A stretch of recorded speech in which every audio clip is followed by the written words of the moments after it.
Hello friends, welcome to channel edu form. आज हम बात कर रहे हैं industrial pharmacy second D form 7 semester subject code 70T theory. इसमें हम यूनिट फर्स्ट का बात कर रहे हैं pilot plant scale up techniques में हम पढ़ चुके हैं। उसके बाद हम पढ़ रहे हैं pilot plant consideration of solids. इसके भी 2 पार्ट हम बात कर चुके हैं। आज हम बात करेंगे तीसरे पार्ट में pilot plant consideration of solids में हम ड्राइंग प्रोसेस के बारे में बात करेंगे कि ड्राइंग कितना इंपॉर्टेंट है, पायलट प्लांट में हम ड्राइंग किस तरह से करते हैं। जिन लोगों ने भी अभी तक हमारे चैनल को सब्सक्राइब नहीं किया वो सब्सक्राइब करें प्लीज़, और आपसे रिक्वेस्ट है कि अपने फ्रेंड्स में भी इसको शेयर करें। तो हम बात करते हैं pilot plant consideration of solids की। जब हम बात कर रहे हैं तो इसमें हम एक टेबलेट का एग्जाम्पल लेके चल रहे हैं कि इंट्रोडक्शन हमने पढ़ लिया है, stage of production of tablet हो गया, मटेरियल हैंडलिंग हम पढ़ चुके हैं, ड्राई ब्लेंडिंग पढ़ चुके हैं, ग्रेनुलेशन हम पढ़ चुके हैं इसके पहले वीडियो में। उनकी लिंक मैं इस वीडियो के डिस्क्रिप्शन में डाल दूंगा। जो आज पहली बार ये वीडियो देख रहे हैं वो जाकर उस लिंक से इसके पहले के वीडियो देख सकते हैं। और आज हम बात करेंगे ड्राइंग की। तो drawing is the most common conventional method of drying is circulating hot air oven which is heated by either steam or electricity। सबसे कन्वेंशनल मेथड है यदि हम बात करते हैं ड्राइंग की। जो हम ग्रेन्यूल्स बना रहे हैं उनको हमको ड्राई करना है प्रॉपर। ड्राइंग के बाद ही हम उसका आगे टेबलेट मैन्युफैक्चरिंग कर सकते हैं। तो अब जो हमारे पास ग्रेन्यूल्स हैं उसको ड्राई करने के लिए जो हॉट एयर ओवन है, आपने लेब में भी अपने देखा होगा, हॉट एयर ओवन हर लेब में रहता है। उस कंसेप्ट पे ही इंडस्ट्री में बड़ा हॉट एयर ओवन है, हम आगे देखेंगे। ठीक है, अब उसको यदि हम हीट की बात करेंगे तो उसमें जो टेम्परेचर है वो या तो हम हीट के थ्रू, स्टीम के थ्रू या इलेक्ट्रिसिटी के थ्रू देते हैं।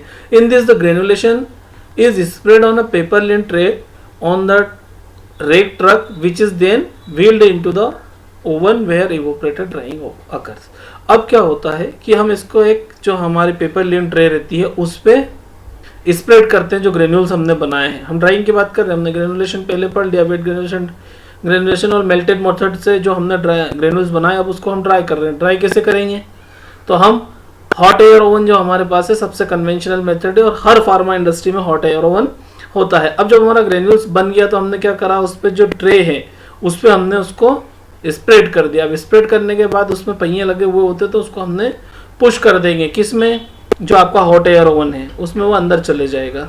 अब उसके बाद हम उसको स्टार्ट कर देंगे। तो ड्राइंग प्रोसेस, अब कुछ बातों का हमको ध्यान रखना है, जैसे कि the granulation bed is too deep और too dense, the drying process will be inefficient. मतलब कि यदि आपका जो ड्राइंग बेड है, जो हमने ग्रेन्यूल्स उस पर स्प्रेड किए हैं, यदि वो बहुत गहरे और डेंस हैं तो हमारी जो ड्राइंग होगी वो इनएफिशिएंट होगी। ठीक है, जो हमको ड्राइंग चाहिए वो हम ड्राइंग नहीं कर पाएंगे। कैसे? यदि सपोज करो कोई सॉल्युबल डाई हमने उसमें मिक्स की है तो डाई माइग्रेट होके ऊपर आ जाएगी और बीच के जो ग्रेन्यूल्स हैं उसमें से डाई खत्म हो जाएगी। फिर दूसरा क्या हो सकता है कि एयर नीचे और ऊपर ज़्यादा लगेगी, इस कारण से वो जल्दी ड्राई हो जाएगा वो ये वाला हिस्सा, और जो अंदर डेंस हिस्सा है वो बाद में ड्राई होगा। इसलिए हमको ध्यान रखना है कि ग्रेनुलेशन की जो है डेप्थ उसका भी ध्यान रखना है। Drawing times at specified temperature and airflow rates must be stabilized for each production and for each particular load। आपको जो टेम्परेचर है और एयर फ्लो है उसको मेंटेन करके रखना पड़ेगा। किस तरह का एयर फ्लो? हर एक लोड के लिए। अब इस तरह के आप इंडस्ट्री में जाएंगे तो इस तरह के ट्रे ड्रायर आपको देखने को मिलेंगे। ये डिफरेंट ट्रे रहती है, इसमें हम ग्रेन्यूल्स रख देते हैं। ये पोरस ट्रे रहती है, इसमें एयर का फ्लो हो सकता है। और ये आपका है हॉट एयर ओवन। इसमें इधर यहाँ से साइड से देखिए, अब इसमें एयर आएगी और ये जो आपका ग्रेन्यूल्स है ये ड्राई हो जाएगा। अब यदि हम यहाँ पर स्केल अप कंसिडरेशन की बात करें तो जब हमने ग्रेन्यूल्स बना रहे, अब ड्रायर कर लिया, हॉट एयर ओवन है हमारे पास, उससे हमको ग्रेन्यूल्स को ड्राई करना है। अब इसमें सबसे बड़ी प्रॉब्लम क्या है? जब स्केल अप कंसिडरेशन की बात करेंगे तो हमको क्या ध्यान रखना? Air flow. एयर फ्लो जो है वो यूनिफॉर्म होना चाहिए। यहाँ पर हम बात कर लेते हैं, सपोज करो अब एयर इसमें से तो नहीं आएगी, इस जो हमारा हॉट एयर ओवन है उसमें अलग अलग पार्ट है, अलग अलग होल से वहां से एयर आई। आपको मेंटेन कर, आपको देख के रखना है कि हर जो होल है उसमें से एयर आ रही है या नहीं आ रही है, एयर का फ्लो जो है वो यूनिफॉर्म है या नहीं है। ऐसा नहीं है कि जो बैक साइड में एयर फ्लो ज़्यादा है, यहाँ पर एयर फ्लो आगे की साइड कम है, आगे ज़्यादा है पीछे कम है, तो क्या होगा, एयर फ्लो यदि प्रॉपर नहीं रहा तो क्या होगा, ग्रेन्यूल्स भी प्रॉपर ड्राई नहीं होंगे। अलग अलग जगह के ग्रेन्यूल्स अलग अलग तरह से ड्राई होंगे। दूसरी बात हम बात करते हैं एयर टेम्परेचर। एयर टेम्परेचर का आपको एक फिक्स अमाउंट पे एयर टेम्परेचर रखना है। मानने के लिए आप 40 डिग्री सेंटीग्रेड पे हमारे ग्रेन्यूल्स को हम ड्राई कर रहे हैं, या 30 डिग्री सेंटीग्रेड पे हम ड्राई कर रहे हैं, 80 डिग्री सेंटीग्रेड पे ड्राई कर रहे हैं, या आपको डिसाइड करना है उस मॉलिक्यूल के हिसाब से कि उसमें एक्टिव इंग्रेडिएंट कितने टेम्परेचर पर डिस्ट्रॉय हो जाता है, उसको ध्यान रखते हुए उससे कम टेम्परेचर पर हमको उसको ड्राई करना है। अब हमने ड्राई तो किया, लेकिन जो एयर का टेम्परेचर है वो फर्स्ट पॉइंट से ही लेके एंड तक एक जैसा रहना चाहिए। ऐसा नहीं कि हमने चालू किया, स्टार्ट हो गया, अब उसमें 10 डिग्री है, फिर 20 डिग्री है, फिर 30 डिग्री है, इस तरह से वो 45 मिनट में जाके 80 डिग्री पे पहुंचा और हमने 50 मिनट में बाहर निकाल लिया, तो 80 डिग्री का हमारा टेम्परेचर रहा क्या थ्रू आउट द प्रोसेस? नहीं। इसलिए हमको एयर टेम्परेचर मेंटेन करने के।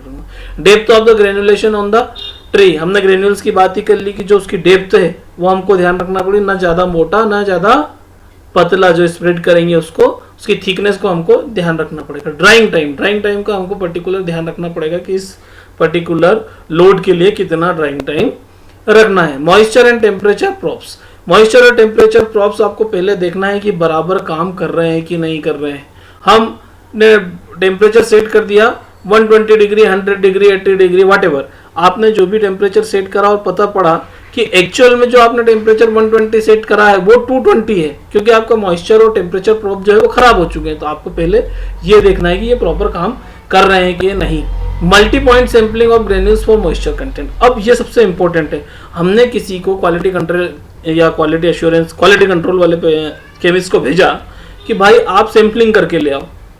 सैंपलिंग करके ले आया बंदा, सैंपलिंग कैसे करेगा? जनरली अब यहाँ पर बात कर लेते हैं हम। एक सैंपलिंग की प्रोसेस ये होती है कि एक ट्रे में से यहाँ से ले लिया, यहाँ से ले लिया, यहाँ से ले लिया और इधर से ले लिया, तो मतलब मिक्सअप हमने सैंपल्स ले लिया। सैंपलिंग का तरीका यही है, पर यह तरीका गलत है। अपने अंदर मॉइस्चर कंटेंट देखना है आपको इसको, तो सैंपलिंग का तरीका यहाँ से तो आपने लिया ही, लेकिन जिस ट्रे में यहाँ से लिया है उसी ट्रे में इसके अंदर से अलग पार्ट से भी लेना है। ऐसा नहीं कि इसी एरिया में, सपोज करो यहाँ पर एयर ज़्यादा फ्लो हो रही है तो यहाँ का मॉइस्चर कंटेंट अलग आएगा, और यहाँ पर एयर फ्लो कम है तो मॉइस्चर कंटेंट अलग आएगा। तो इसलिए आपको मॉइस्चर कंटेंट पूरी ट्रे में जहाँ से भी लोगे, जैसे यहाँ से ले लिया एक सैंपल बैक साइड से ले लिया एक सैंपल, इन दोनों ट्रे के अंदर की साइड से ले लिया, तो ये आपका मॉइस्चर कंटेंट यूनिफॉर्म है या नहीं है, वहां पर देखने के लिए सबसे जरूरी है। अब ये हमारा कन्वेंशनल मेथड है, हॉट एयर ओवन हर इंडस्ट्री में मिलता है। अभी अभी हम जब बात करते हैं तो फ्लूइडाइज्ड बेड ड्रायर सबसे ज्यादा इंडस्ट्री में यूज हो रहे हैं। Fluidised bed dryers are alternative to the circulating hot air oven. जो सर्कुलेटिंग हॉट एयर ओवन हमने इससे पहले बात करी, जिसको हम बोलते हैं ट्रे ड्रायर, ये एक एग्जांपल है tray dryer.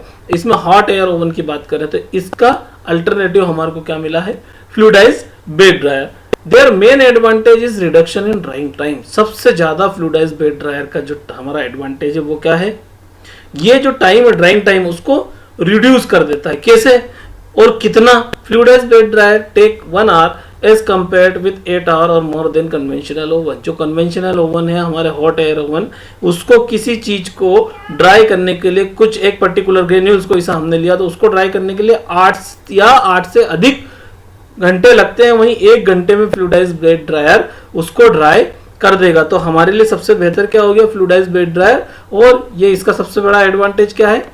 Reduction in drying temperature. अब कुछ यहाँ पर फ्लूइडाइज्ड बेड ड्रायर आपको देखने को मिलेंगे। ये बेस्ट फ्लूइडाइज्ड बेड ड्रायर है। यहाँ पर फ्लूइडाइज्ड बेड ये रहा, यहाँ पर ये मटेरियल रहा, इसको हम ड्राई करते हैं। और ये फिल्टर बैग है। फिल्टर बैग इसलिए लगाएं कि यहाँ से जब एयर पास होगी तो डस्ट जो हमारे पार्टिकल हैं वो इसके साथ, एयर के साथ नहीं जाए। जनरली यहाँ पर हेपा फिल्टर हम यूज करते हैं। फिर semi continuous fluid bed dryer, ये वो है हमारा मैकेनिकल, और ये सेमी कंटिन्यूड। सेमी कंटिन्यूड में क्या होता है कि यहाँ से आपने वेट सॉलिड, हमारे जो ग्रेन्यूल्स हमने बनाए वो ग्रेन्यूल्स यहाँ से डालेंगे, हॉट एयर यहाँ से गई, यहाँ भी यही होगा। ये फ्लूइड बेड है, इसके नीचे से हम हॉट एयर को सप्लाई करेंगे, जिससे क्या होगा कि ये पार्टिकल्स घूमेंगे और ड्राई होकर ये बेड और यहाँ से गैस जो है वो बाहर निकल जाएगी। दूसरा सेमी कंटिन्यूस में क्या होगा, सेमी कंटिन्यूस में ये होगा कि ये यहाँ पर ये रॉड रोटेट करती रहेगी।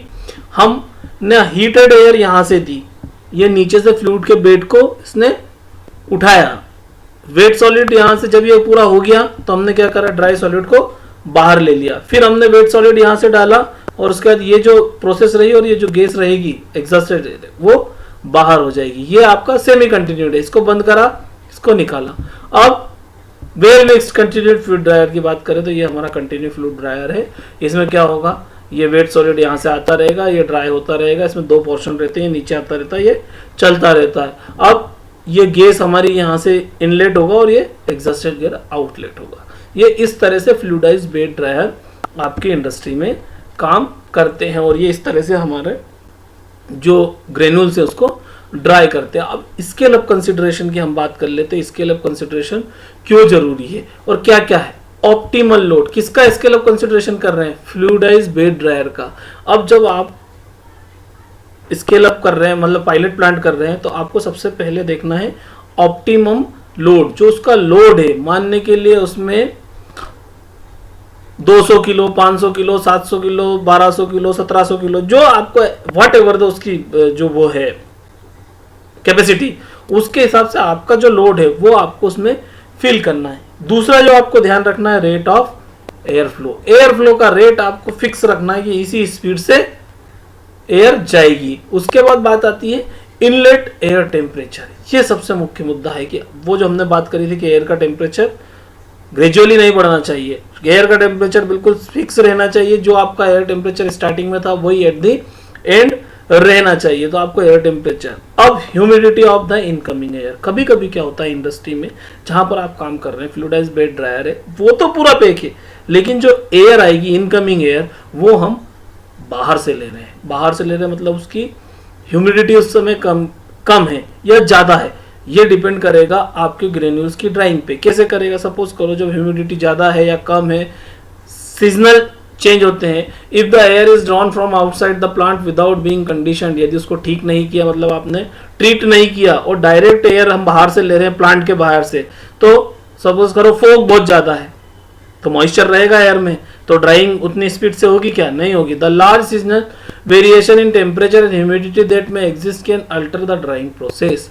अब ये क्या होता है, आपकी ड्राइंग प्रोसेस को अल्टर कर सकता है, आपके टाइम को अल्टर कर सकता है, क्योंकि टेम्परेचर जो है और ह्यूमिडिटी जो है वो हर सीजन में चेंज होती है। इसलिए सबसे ज्यादा ध्यान रखना पड़ेगा कि जो एयर है उसको वैसे कोशिश करें कि हम ट्रीट कर दें, उसका टेम्परेचर मेंटेन कर दें, उसकी ह्यूमिडिटी मेंटेन कर दें। या फिर ऐसी सिचुएशन में क्या करना पड़ता है हमको कि जब सीजनल वेरिएशन ज़्यादा आ रहे हैं तो वहाँ पर हम फ्लूइडाइज्ड बेड ड्रायर यूज़ नहीं करते हैं, क्योंकि आपके इंडस्ट्री के अंदर का टेम्परेचर अलग रहेगा और आपके प्लांट के बाहर का टेम्परेचर अलग रहेगा। अब आगे हम बात कर लेते हैं ड्राइंग टेक्निक्स फॉर ग्रेनुलेशन। कुछ ड्राइंग टेक्निक्स है, कौन कौन सी ड्राइंग टेक्निक्स से हम बात कर लेते हैं। ग्रेनुलेशन टेक्निक्स जो है, वेट ग्रेनुलेशन के लिए हम ट्रे और फ्लूइड बेड ड्रायर यूज़ करते हैं, वैक्यूम और गैस कर सकते हैं, स्ट्रिपिंग माइक्रोवेव ड्राइंग यूज कर सकते हैं, स्प्रे ड्रायर यूज कर सकते हैं, एक्सट्रूशन, स्पेरोनाइजेशन और पेलेटाइजेशन हम यूज कर सकते हैं। और ड्राई ग्रेनुलेशन के लिए हम क्या करेंगे, डायरेक्ट या ड्राई कंपेक्शन। ड्राई कंपेक्शन को हम यूज करते हैं किसके लिए, ड्राई ग्रेनुलेशन के लिए।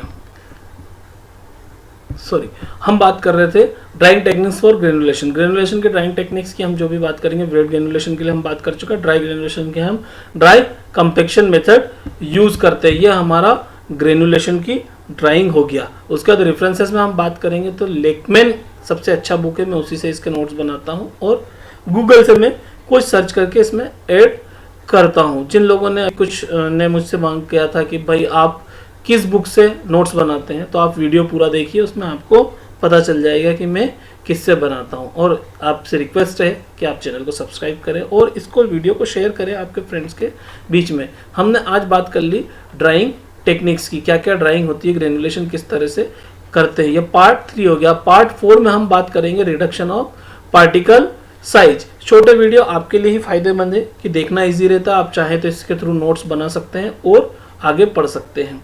ठीक है, तो लाइक शेयर सब्सक्राइब कीजिए। पार्ट 3 हमारा हो गया है pilot plant consideration for solids. Next video में हम बात करेंगे नेक्स्ट ठीक है, जो हमारा रिडक्शन ऑफ पार्टिकल साइज है। Thank you.